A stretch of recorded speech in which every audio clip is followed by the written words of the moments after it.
चाहे वह नित्य बंधन हो, चाहे वह संध्या बंधन हो, या किसी विशेष आयोजन के लिए किया जाने वाला देव आराधना या देवी आराधना हो। दीप प्रज्वलन करना, ज्योत जलाना उसका एक महत्वपूर्ण अंग है। और जैसा कि मैंने पहले भी कहा कि बहुत सारी चीजें मैं नहीं जानती हूँ, जैसे जैसे मैं उन चीजों को, शास्त्रों को पढ़ने के अनुसार जानती चली जाऊंगी, आप सभी के साथ साझा करूंगी। तो दीपों के बारे में भी मुझे बहुत ज्यादा जानकारी नहीं थी, लेकिन पिछले कुछ समय पहले मैंने शास्त्रों में जो पढ़ा कि जिस प्रकार से हम लोग देवी या देव की आराधना करते हैं, तो उनके भिन्न भिन्न रूपों की आराधना अपने भिन्न भिन्न कामनाओं की पूर्ति हेतु करते हैं। जैसे कि शिव, शंकर, आशुतोष, या फिर माँ शारदा, सरस्वती, मातृरूपेण, शक्ति रूपेण, भक्ति रूपेण, इस तरह से अलग अलग रूपों की आराधना हम लोग भिन्न भिन्न कामनाओं की पूर्ति हेतु करते हैं। उसी तरह से इन देवी और देवताओं के लिए भिन्न भिन्न प्रकार के दीप प्रज्वलन की चर्चा है शास्त्रों में। तो मुझे लगा कि यह आप लोगों के साथ भी साझा करना चाहिए, क्योंकि देवी माँ के आने का संदेशा आ चुका है, या कहें कि पदचाप सुनाई देने लगा है देवी माँ के आने का, और हम सब धीरे धीरे उनके स्वागत की तैयारियों में लग गए हैं।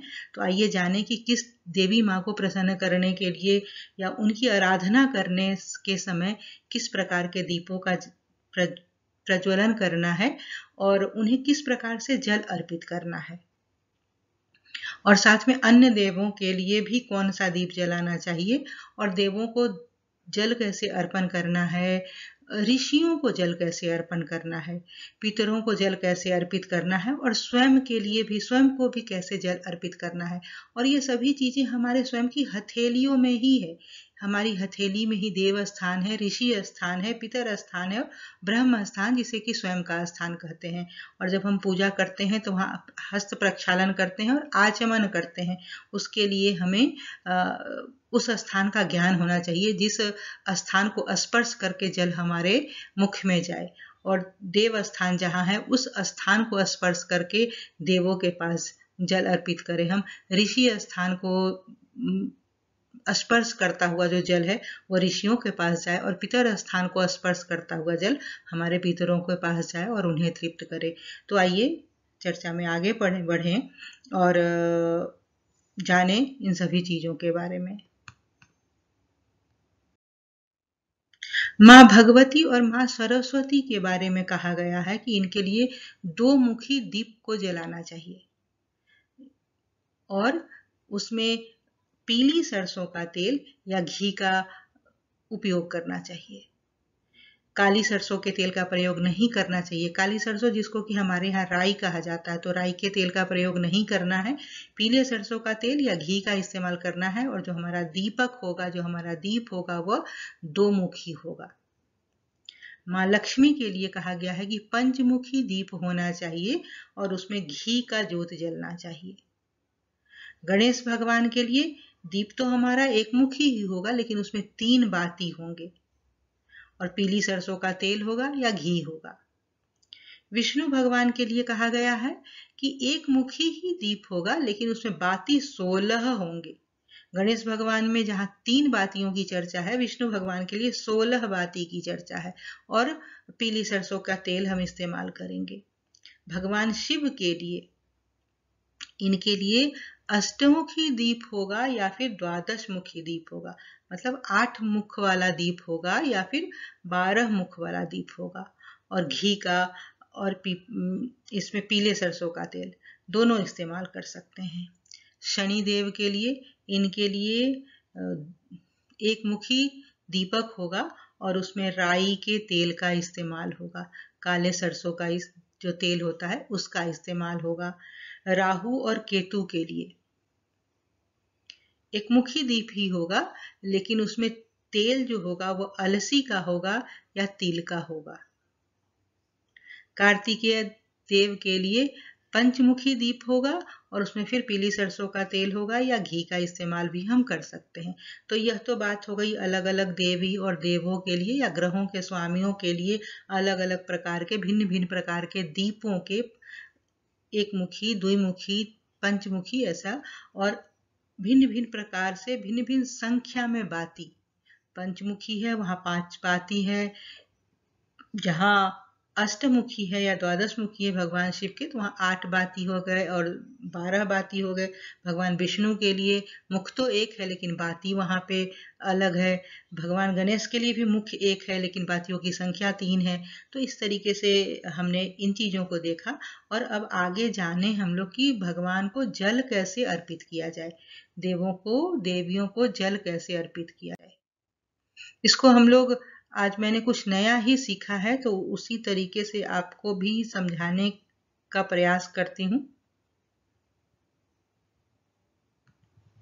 हाथ की यह कनिष्ठा अंगुली, अनामिका, मध्यमा, तर्जनी और यह अंगूठा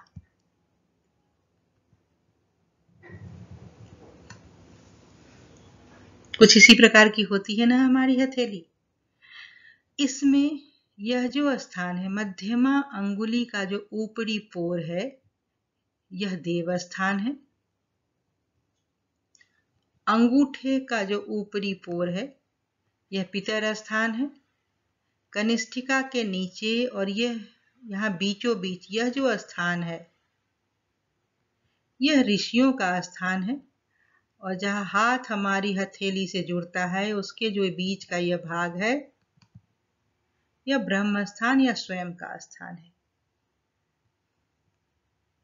देवस्थान, पितर स्थान, ऋषि स्थान, स्वयं का स्थान। इसको हथेली से देखें। अंगूठा का यह पहला पोर, पितर का स्थान, मध्यमा यह पोर देवस्थान, कनिष्ठिका के नीचे और यह बीचों बीच जो स्थान है यह ऋषि स्थान और यह जो है हथेली के बीच का यह ब्रह्म स्थान या स्वयं का स्थान।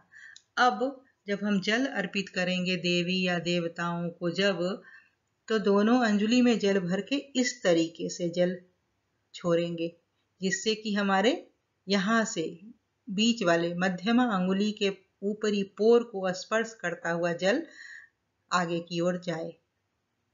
तो यह देवी और देवताओं को जल अर्पित करने का तरीका हो गया। अब हम ऋषियों को कैसे जल अर्पित करते हैं। दोनों अंजलि में जल भर के और यहाँ से छोड़ना है। क्योंकि यह ऋषि स्थान है तो इस स्थान को स्पर्श करता हुआ जल जाना चाहिए। इस तरीके से हम ऋषि को जल नहीं अर्पित करेंगे। जैसे कि हम लोग जो करते थे, मतलब मेरे ज्ञान में जो था अभी तक जो हम जानते थे, हर एक को हर किसी को चाहे वो देव हो या ऋषि हो इसी तरह से जल उनको अर्पित करते थे। लेकिन अभी जानने में आया शास्त्रों के पढ़ के कि यह ऋषि स्थान होता है तो ऋषियों के लिए अंजलि में जल भर के और ऐसे छोड़ना है। इस स्थान को जल का स्पर्श होना है।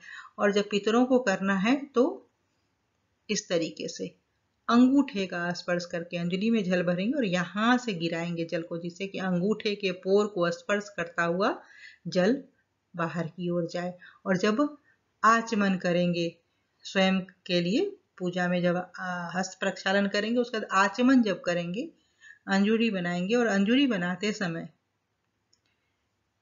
अंगूठा और कनिष्ठा इन दोनों अंगुलियों का स्पर्श इन तीनों अंगुलियों के साथ नहीं होना है। ये कनिष्ठा और ये अंगूठा इन दोनों का स्पर्श बाकी की 3 अंगुलियों के साथ नहीं होना है। और तब हम अंजूरी में जल भरेंगे, जल लेके और ऐसे आचमन करेंगे। इस स्थान को, यह जो ब्रह्म स्थान है, इस स्थान को स्पर्श करता हुआ जल हमारे मुख में जाएगा। तो यह है सही विधि देवों को जल अर्पित करने का, पितरों को जल अर्पित करने का, ऋषियों को जल अर्पित करने का, स्वयं के आचमन करने का। तो इस प्रकार हमने शास्त्र सम्मत विधि को जाना, ज्योत प्रज्वलित करने का और जल अर्पित करने का। आपको अगर ये वीडियो पसंद आया तो लाइक करें, सब्सक्राइब करें, कमेंट करें, साथ साथ यात्रा करनी है तो संवाद, सार्थक संवाद बेहद जरूरी। आज की चर्चा यहीं तक। अगली चर्चा में इसी प्रकार शास्त्रों से कुछ रहस्यों को समझूंगी और आप सभी के साथ जल्द ही साझा करूंगी। नमस्कार।